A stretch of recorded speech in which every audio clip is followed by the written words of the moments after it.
usually my illusions have been not so good lately, but my astrology chart says today I'm going to have a good one. So I'm quite optimistic. All the planets have been arranged, so today it's going to be sweet illusion rather than the bitter ones I've been having lately. And if not, I have my goggles I'll put on and we'll go wherever we can. So this untruthfulness always winds up in the same thing. Punak punas charvananam. That we want to fall in love with something, whether it's our football team, or our wife, or our children, or our dog. Or if things get really bad, my pet goldfish. I think I have a relationship with my pet goldfish. As soon as I look into the tank, it comes over and smiles. The only one who actually smiles at me the whole day is my pet goldfish. I've become very attached.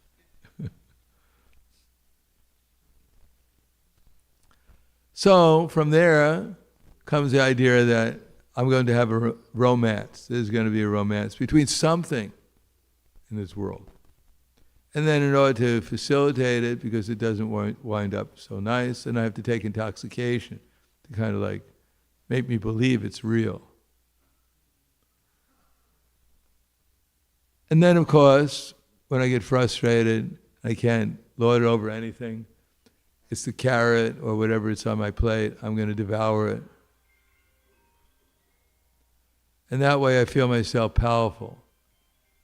That the banana's been flown in from South America just for me, and the banana's paying full dandabats on my plate. And now I'm going to devour it and get empowered. I'm going to be able to eat carrots and samosas and everything else. So this is the illusion of the material existence. As soon as we put a little bit, and get ourselves involved a little bit, especially in romance, then you need the energy to actually fulfill your desires. So you have to eat meat, and then you have to take intoxication in order to digest the meat. And then any kind of illusion is possible.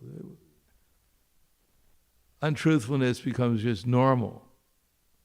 If you go up to someone in the street and you give them a book on spiritual life, and you ask them to give a donation, the first thing that they say is a lie. I have no money. And then you say, no, just give anything. It's all right, it's a donation. Okay, so they open their wallet and they're looking through the $100 bills and the $50 bills and the $20 bills and the $10 bills looking for a one. Sorry, they can't find a one. Sorry, I have no money. Really, but what about all that money? It's not mine. I'm carrying it for my daughter. But you told me you didn't have any children. It's an adopted daughter. So it's one untruthfulness after another, and one can't even keep up with the amount of lies one tells. And if anyone challenges you, we become angry. That how dare you call me a liar? Are you implying I'm a liar? So Krishna has created these opportunities for becoming clean, truthful, merciful, etc. So this is called religiosity, regulating the senses.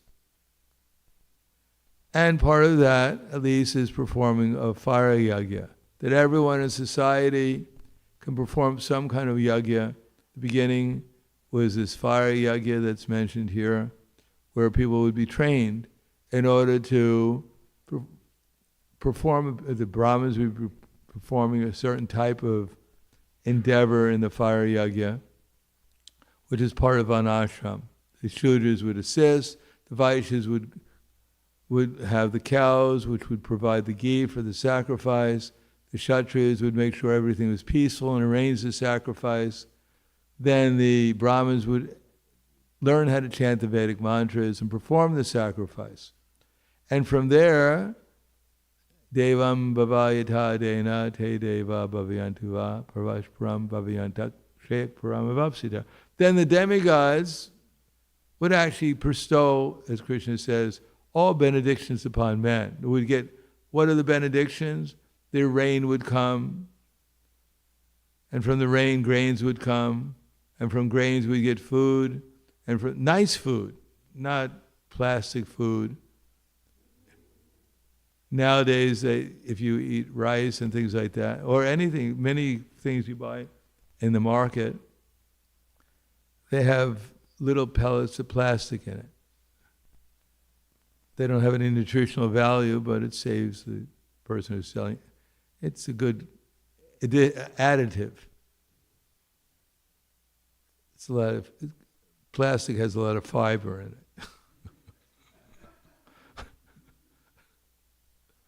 People don't mind. They're eating something, they don't even know what they're eating. They don't want to find out because they'd have to go to a person with a chemistry, PhD in chemistry to figure out what's actually being there. Even the internet doesn't even know what these names are. And they call it food. And they're proud of it. That I don't have to cook. I don't have to even eat. I don't have to chew the food. It's going to digest itself automatically in my stomach. It's so powerful. It might digest my stomach, but that's why I have an antacid to take afterwards. I don't have to worry about anything. I don't have to worry about paying for it. My credit cards.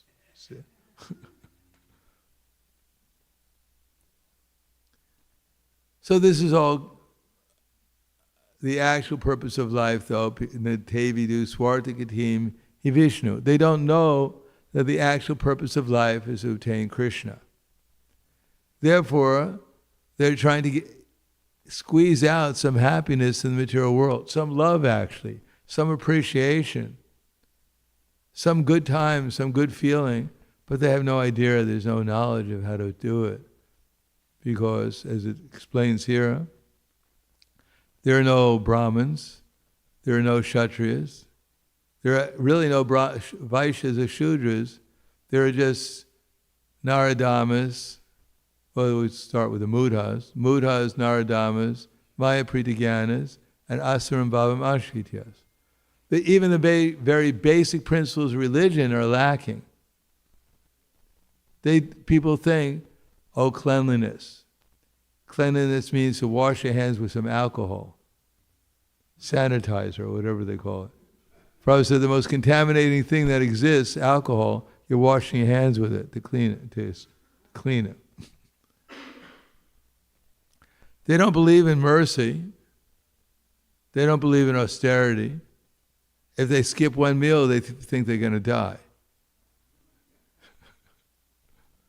They're going to starve to death.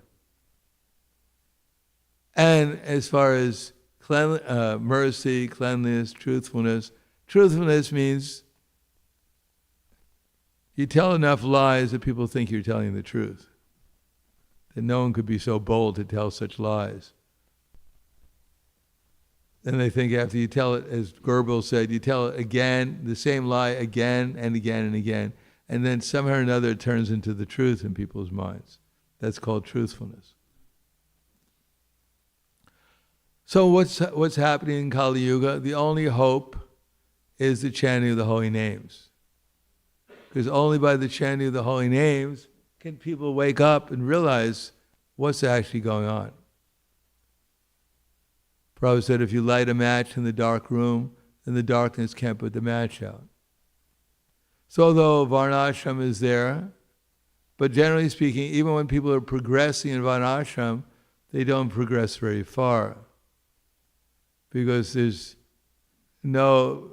examples aren't there, the instructions aren't there, the institution is not there, the society doesn't support it, nothing supports Varnashram in Kali Yuga so far.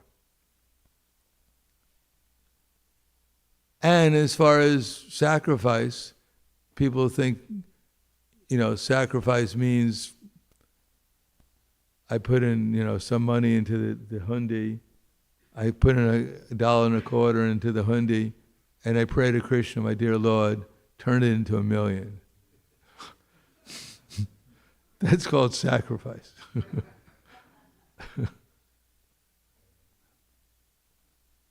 And as far, well, these things are not possible. Therefore, the only thing that's possible in the Kali Yuga, although Lord Brahma has instituted these things such as fire sacrifices and varnashram, and these things such as austerity, but they can only be manifested in Kali Yuga through the chanting of the holy name. Because we have no power, and we get less and less power. Tatasanudinam dharma satyam shocham dahasrama balena kalira rajan nakshat balam smriti. That day after day, dharma is going down. Every day it's getting worse. People are thinking by the election of someone, things are going to improve. Prabhupada mentioned that when they were electing one president when he was here. He said they actually believe that things are going to improve by some kind of political change. But it's impossible. First of all, we don't even know who's controlling what in this world right now. So we don't know really who's actually behind who. And the other thing is that people can't escape their karma. As long as the animals are being killed, especially the cow, as long as people are engaged in intoxication, eating and gambling, illicit sex, there can't be any improvement. Karma will be there. And the more people are engaged in it, then the worse the karma gets. The more it's vikarma. There can only be destruction.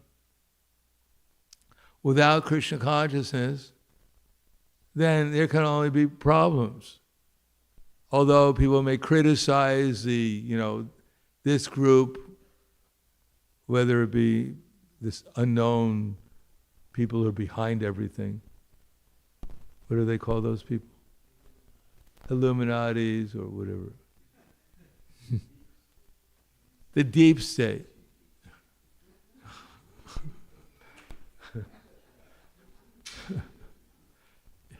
As if, somehow or another, someone's who's deep in Maya and illusion is going to get rid of the deep state. Maybe the deep state has a lot of good people in it. Who knows? Maybe someone there is following one of the principles of religion. Who knows? But as long as people are killing cows, engaged in killing their children, there can't be any improvement whatsoever. We're not living in a civilized society. We're living in a mad society. People are all crazy. And before they were a little crazy, now they're completely insane. Or as Prabhupada said when he came to London, and the reporters were asking him, he said, Swamiji, what do you think of English culture? And Prabhupada's reply was, I think it would be a good idea.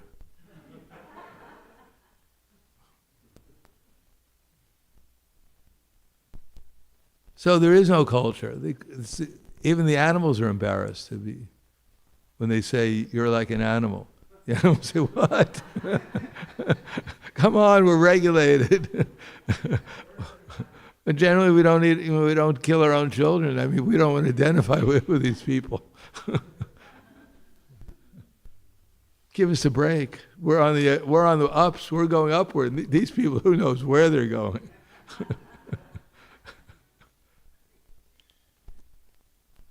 Therefore, the only hope is the distribution of transcendental knowledge, especially the chanting of the holy names. Prasadam is the only hope that the civilization has. And that's what Prabhupada exemplified.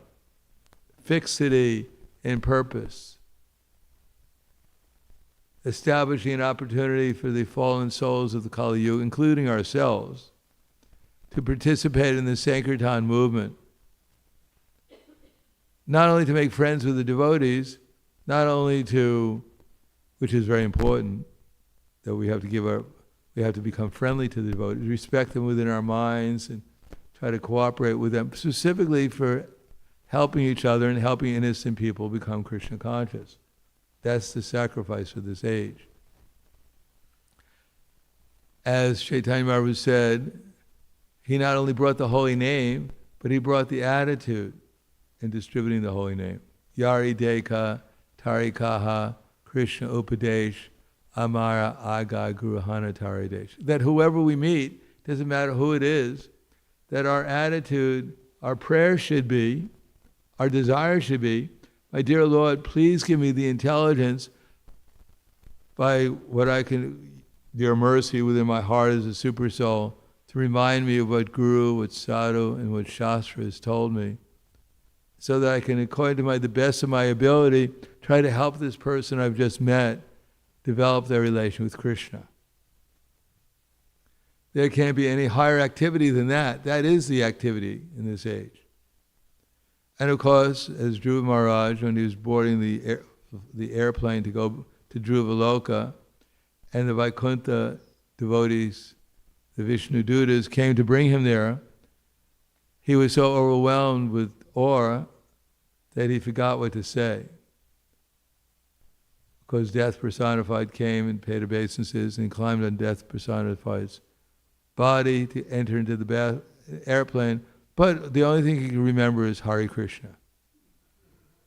So Dhruva Maharaj is a typical devotee. You ask him any question, he says Hare Krishna. But that saved him. When he was surrounded by the Yakshasha's illusions, the ocean coming to drown him on one side, the Rakshashis going to devour him on another side, the animals, ferocious animals coming to devour him on another side. On all sides he was surrounded by problems, and from above they were throwing boulders to crush him, and he became bewildered. So the sages came and said, hey, you're a devotee, why don't you chant Hare Krishna? Remember, you tell everyone else to chant Hare Krishna. Why don't you chant Hare Krishna? So Dhruva Maharaj said Hare Krishna. And it all went away. So Dhruva Maharaj was powerful. He could remember to chant Hare Krishna.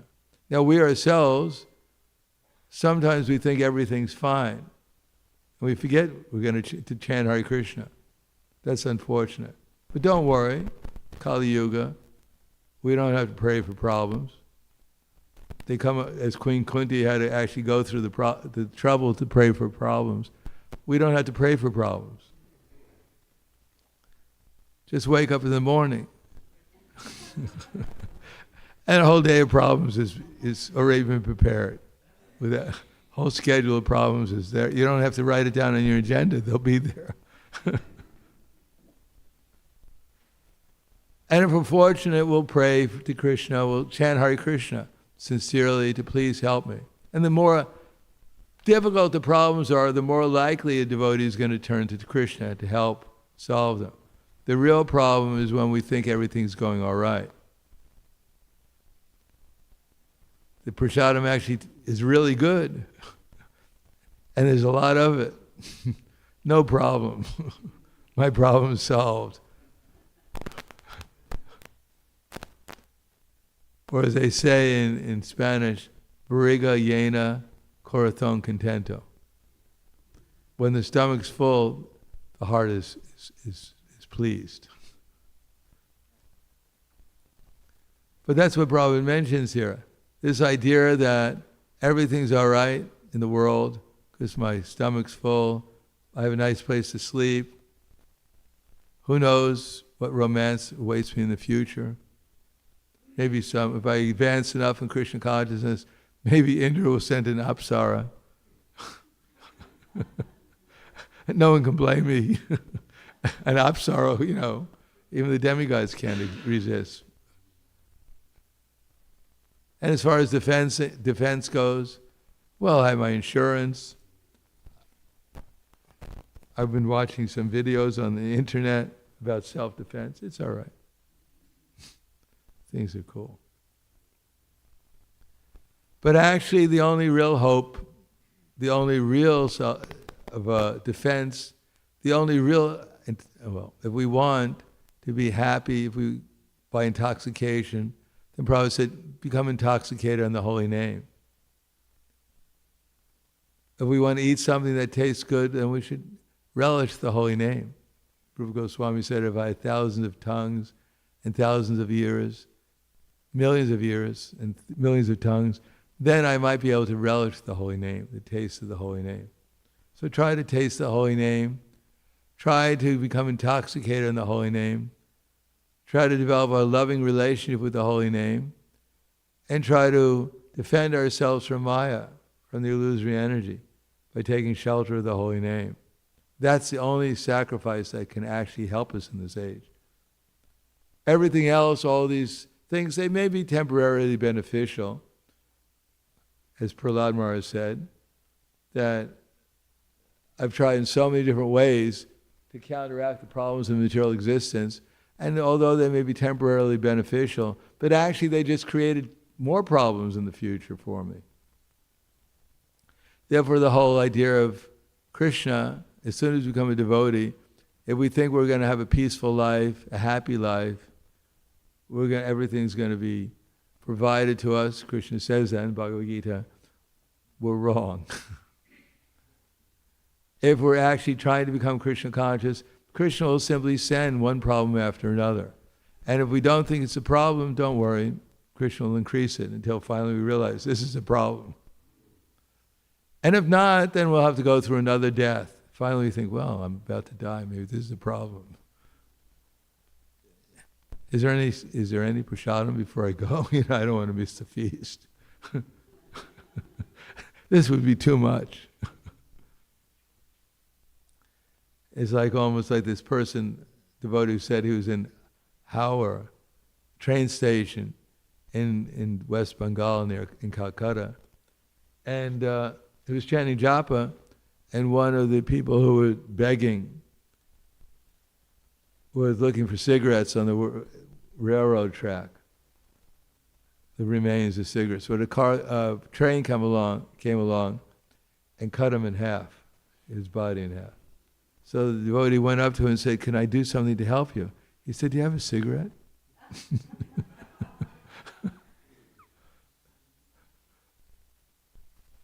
So we have to recognize what our problems really are and try to see them properly. And not only that, but try to understand that we've been blessed by Chaitanya Mahaprabhu. And being blessed by Chaitanya Mahaprabhu, we have a big responsibility. He's not blessing us because he likes the way we look. He likes our face. He's blessing us so we can bless others too. And even if we say, well, I can't, I'm too old to go out, whatever. So whoever we meet, we should try to help them become Krishna conscious. We should not think, oh, here's my worst enemy, let me say something that's going to agitate their minds. Or talk behind their back and maybe it'll get to them. Or maybe we'll look at someone and say, well, here's a possible friend or to give me what I want. Or here's a possible romance or whatever. To take that all out of our mind and think, I'm simply here to serve Prabhupada and Chaitanya Mahaprabhu and their representatives. And in order to do that, whatever relationship I have, I should give up my false identification with this body. I should give up my false idea that I am the husband, I am the wife, I am this and that. Yes, we are. This body is meant to act properly. We don't give that up. As long as we're conditioned by the material energy, we don't give it up. We act properly as a husband, act properly as a wife, act properly as a friend in every respect. But at the same time, we know that if I really want to be a good husband, a real wife, a good friend, a good anything, then I have to give this jiva Krishna consciousness, along with it, whatever else I'm obliged to give them. But I have to infuse it with Krishna consciousness. Otherwise, I won't be their friend, I won't be able to help them, and I won't help myself. I'll just be part of this whole drama that's going on in Kali Yuga, with some extra ideas along with my current state of illusions. Anyhow, I'll stop there. Thank you. Any questions or comments? Yes, I think the first one was, yes, Shyamasundarbru.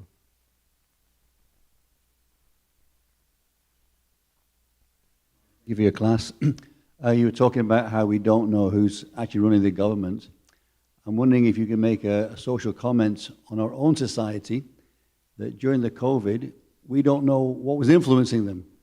We read in official publications that we should all take the vaccine, and many devotees did on their authority.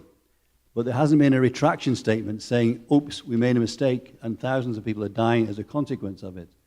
I wonder if you could make a social comment on that, please. Well, let's say that we're all in different degrees of illusion in different subject matters. Our basic illusion is that we think we're this body, and that somehow or another we're going to protect it in some way. So that manifests itself in varieties of illusions, and in varieties of opinions and things like that. Now, as far as medical history goes, most of us have not been brought up. We've been brought up in a society which has emphasized the glories of pharmaceuticals, the allopathic methodology of doing things. People have been brought up since their birth in that. And probably because of taking too many of these things, they're probably even more confused about it. And so, and they've been hardly brought up in how to eat properly, according to Ayurveda and according to a real science of living in this material world. Most of us thought we were transcendental since we joined the Hare Krishna movement, that everything about us was transcendental, including our stomach. There was unlimited space in it. And prasadam was also transcendental, so it could fit anywhere in the material world. So we've been brought up with that conception that, this body is pure or whatever else. Anyhow, we don't have most of us were lucky if we've actually studied Prabhupada's books and actually try to understand what transcendental life is. And most of us are very naive about material life. And therefore it takes a lot of negative experiences to actually get a little intelligence. As Prabhupada said, an intelligent person, they learn by hearing. A less intelligent person learns by experience. So that's in a whole variety of things. Not only this medical industry, which we've been brainwashed and misdirected since we've been born. And some of us weren't. I mean, my parents, for instance, my mother and my father, they really were against the allopathic medical industry. I mean, I may have seen an allopathic doctor before I went to college. And even in college, I may have been a couple of times when my feet was really hard, they gave me some penicillin. Other than that, we went to chiropractors. So I was never brought up in the illusion that allopathic medicine was the way. And even I studied medicine when I was in high school and college. It convinced me even more that this is not something I wanted to get into. But others, I took one, I didn't take any vaccines when I was younger. They gave me some penicillin, these little cubes of penicillin. That was it. Whatever, not penicillin, it was some kind of vaccine against polio a couple of times in school. But others, have been brought up, this is the truth, the way, and the light. No one gets Krishna unless you get vaccinated.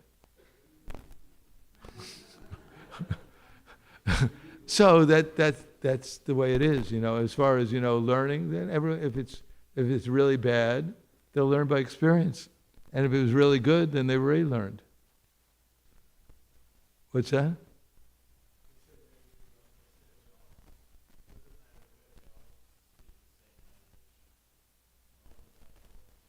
Yeah, I mean whatever, but this is Kali Yuga. Even Ayurveda. I mean, I studied Ayurveda for like 30, 40 years now. Even Ayurveda has been pretty much distorted. This is Kali Yuga. Everything has been distorted. When Prabhupada was taking milk, from store-bought milk. And devotees would say, well, Prabhupada, this has vitamin D in it. He says, Kali Yuga, it's all contaminated. Everything's contaminated. What can you do? You might as well stop breathing. Because the air is contaminated. But, we should use our intelligence, and people who, at least in these material things, the most important thing is to chant Hare Krishna. And our leaders, whatever the reasons are, these are our leaders. This is how Krishna has arranged things. But we don't have to blindly follow anyone. Blind following, absurd inquiries are condemned. One should get a clear understanding through submission, service, and inquiries. So our standard is Prabhupada. That's our standard to follow. And our leaders, if they're misdirected in some way, then we should, and Prabhupada gives us some other example, then we're not being forced to follow it. We should find out, use our intelligence, and do what's actually healthy and beneficial for our advancement in Krishna consciousness, and follow that. And if we follow someone who's misdirected, rather than get angry at them and envious of them, we should realize that it takes two to tango. That we shouldn't blindly accept our leaders. Maybe it's a difficulty that, maybe someone is claiming to be absolute, and therefore whatever they say is absolute, but that's absurd. Even Prabhupada didn't say that. He didn't say that I'll just finish. He didn't say that in the sense that only Krishna is omniscient. That if someone that Prabhupada said, Bhakta Samshana, we can understand a leader by their desire to spread Krishna consciousness, not necessarily by their expertise in material science. But of course, Prabhupada also made mention of these things because Prabhupada was familiar with the Vedic sciences. But rather than get envious of our leaders, or whatever, then we should just know that our actual leaders, the Vedic culture, the Vedic wisdom, and then take shelter of that. And if we're being misdirected, then don't get envious of them if they don't listen to us, and just go on with what we're doing. And they'll find out by experience, hopefully. Yes, I think Prango Vindapur. Haribol Maharaj. Oh.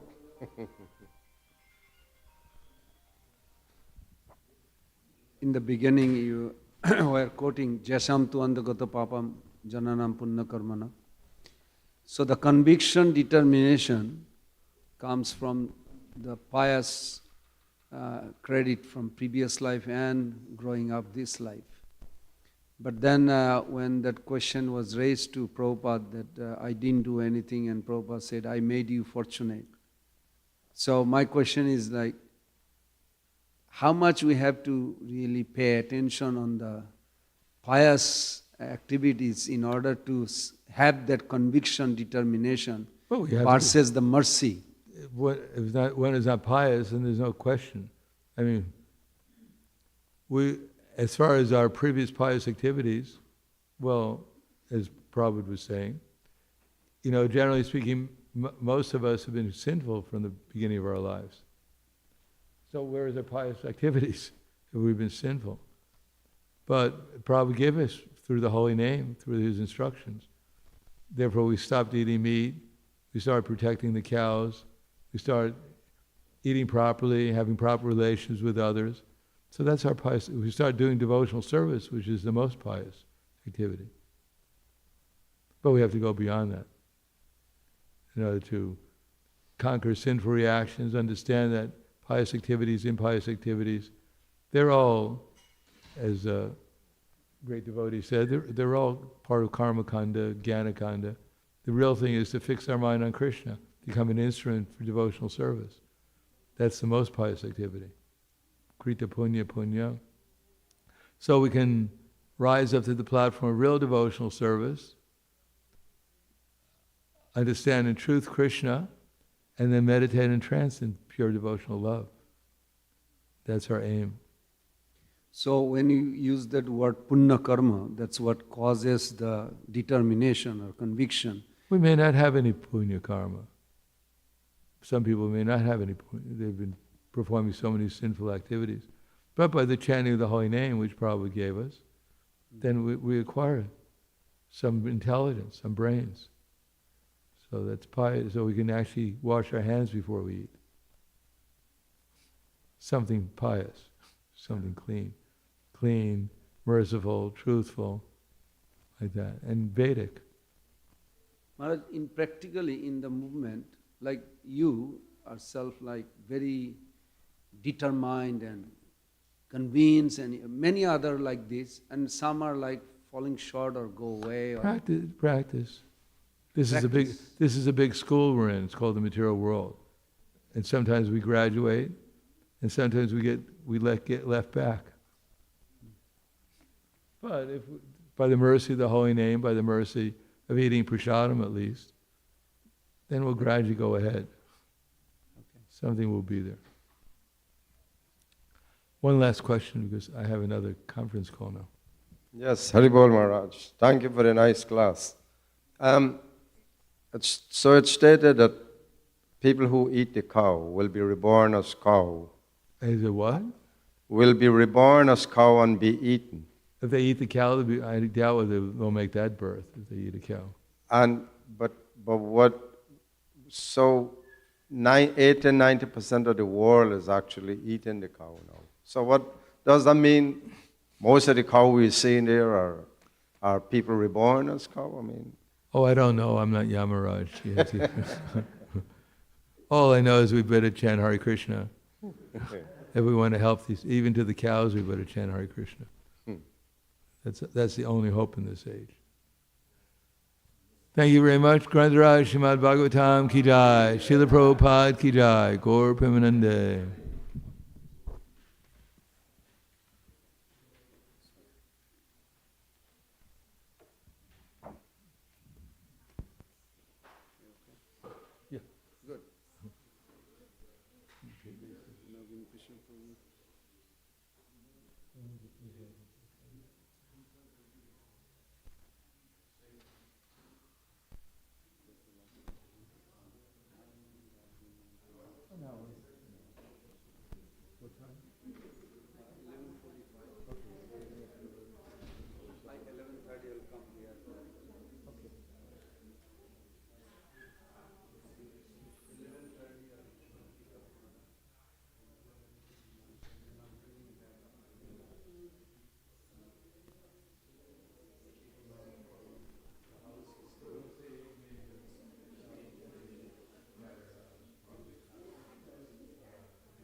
Chintamani Prakarasadmasu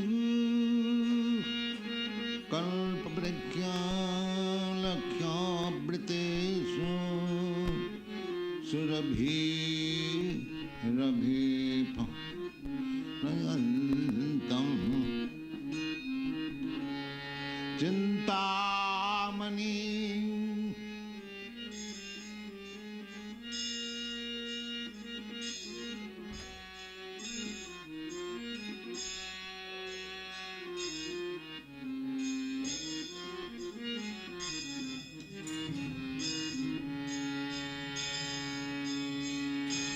Lakshmi Sahasrasata Sambrahma Sevamanam Govindam Adipurusham Tamaham Bhajami Ekapasavurachayatam Jagadannakoti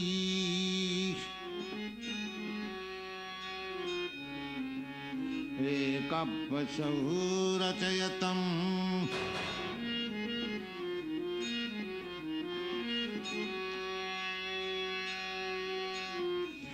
Ekapasavurachayatam Jagadannakoti Jachakti raste Jagadanna chaya jadantam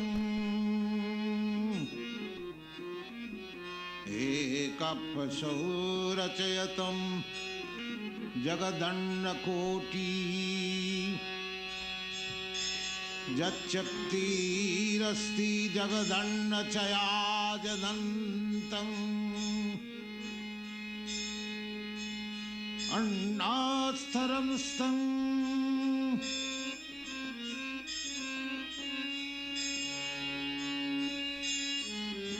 Annaantarastham Paramanu Jayantarastham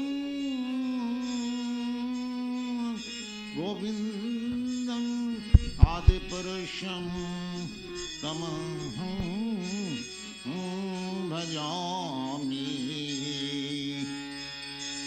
Annantarastham Paramanuchayantarastham Govindam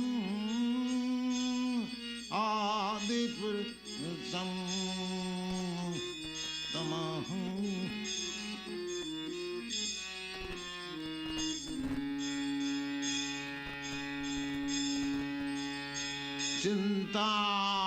Chintamani Prakara Sadamasu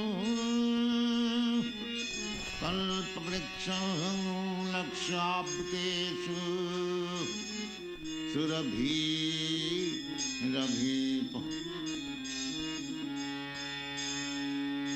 Chintamani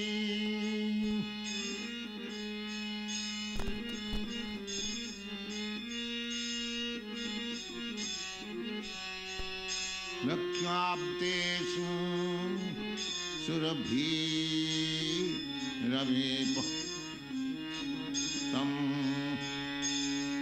Lakshmi Sahasrasata Sambrahma Sevamanam Govindam Yadipurusham Tamaham Bhajami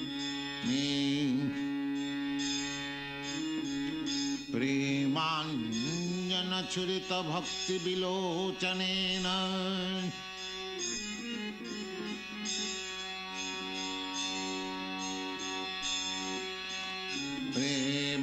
Premanjana Churita Bhakti Vilochanena Santa Sadaiva Dirayeshu Vilokayanti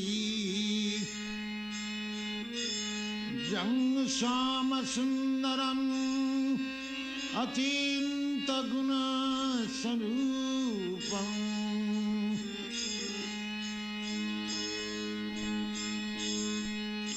Jang Shama Sundaram Atinta Guna Sarupam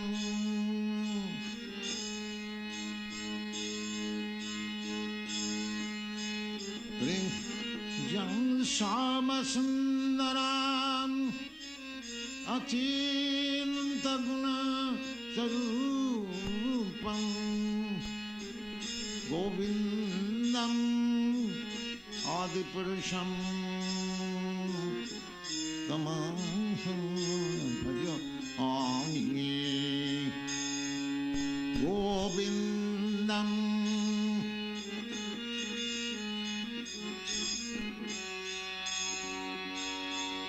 Tamaham Bhajami Chintamani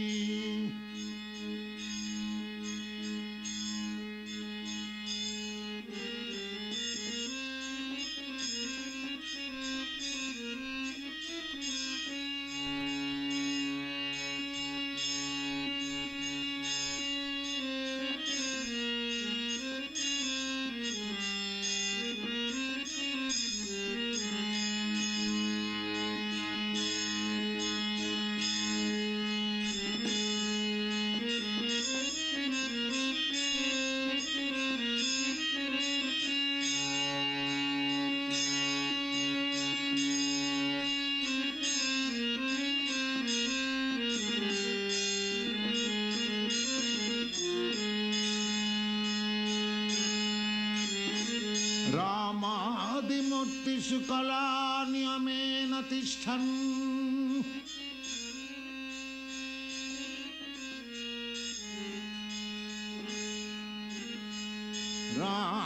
Ramadimurtishu kala niyamena tishtan Nanaya avataram akarat bhuvaneshu kintu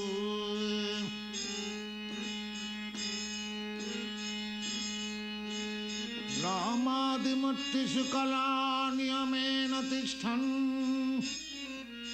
Nanaya avataram akarat bhuvaneshu kintu Krishna sang samabhavat parama pumanajo Krishna sang samabhavat parama pumanajo Govindam adipurusham tamaham bhajami Govindam adipurusham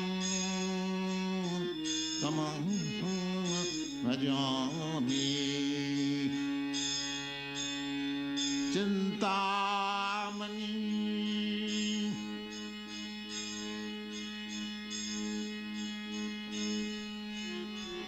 Jasya prabha prabhavato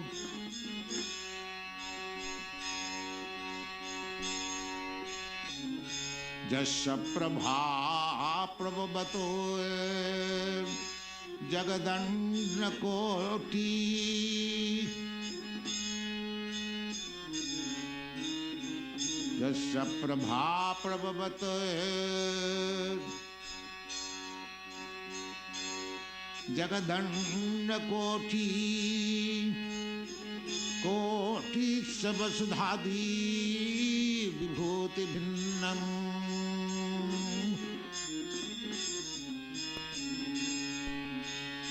Jasya prabha prabhavato Jagadandra koti Koti sabasudhadi Vibhuti bhinnam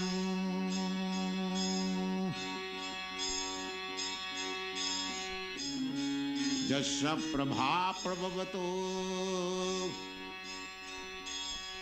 Jagadandra koti Koti sabasudhadi Vibhuti bhinnam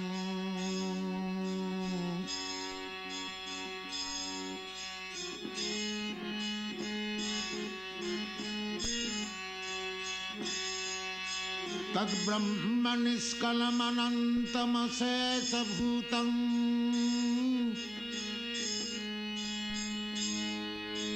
तद ब्रह्म निष्कलमनन्तमशेषभूतं गोविन्दम् आदिपुरुषं तमहं भजामि। यस्य प्रभा प्रभवतो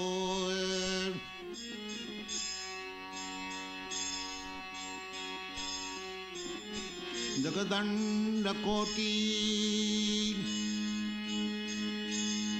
कोटिसवसुधादि विभूति भिन्नम् यस्य प्रभा प्रभवतो कोटि कोटिसवसुधादि विभूति भिन्नम् तद ब्रह्म निष्कलमनन्तमशेष भूतं गोविन्दम् आदिपुरुषं तमहं भजामि।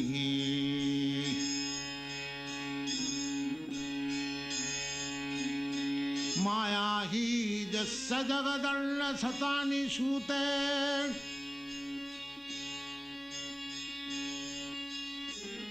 माया हि यस्य जगदन्न शतानि सूते त्रैगुण्य तद्विषय वेद वितायमाना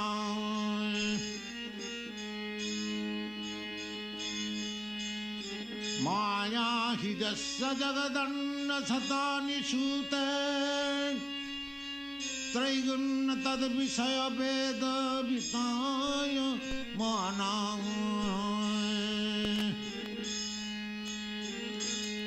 सत्यावलम्बी परसत्यं विशुद्ध सत्यं गोविन्दं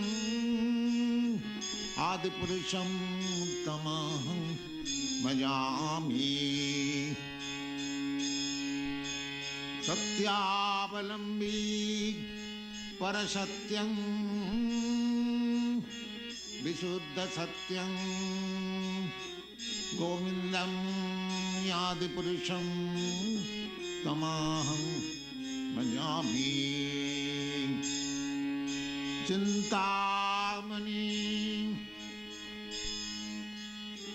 प्रकरसदमसु कल्पवृक्ष लक्षावृतेषु सुरभिरभि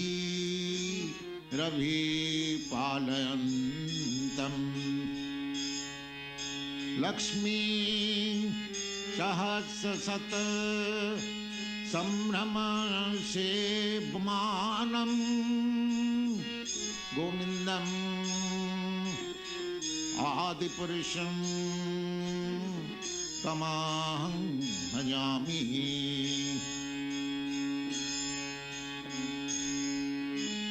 आनंद चिन्मय रसात्मतया मनस्सु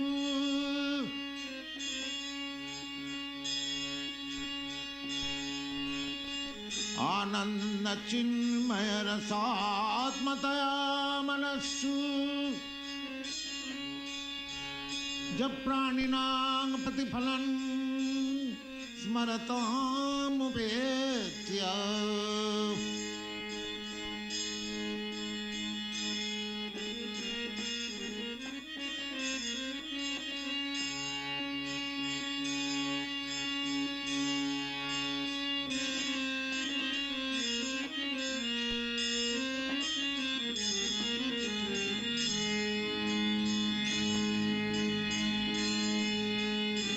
आनंद चिन्मय रसात्मतया मनस्सु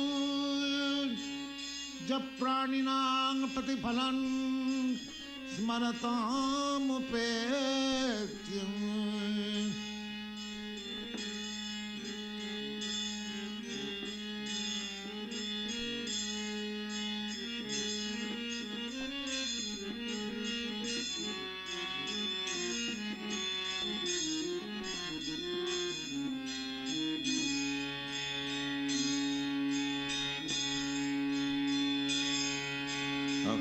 अग्निमहि गगनमं मरुद्दिशस्य कालस्तथात्ममनसीति मनत्रयाणि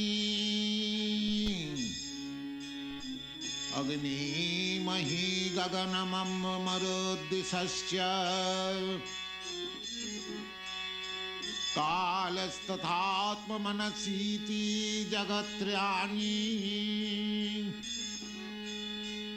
यस्मात् भवन्ति विभवन्ति विशन्ति जञ्च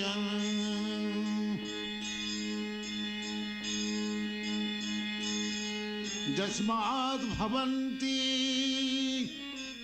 विभवन्ति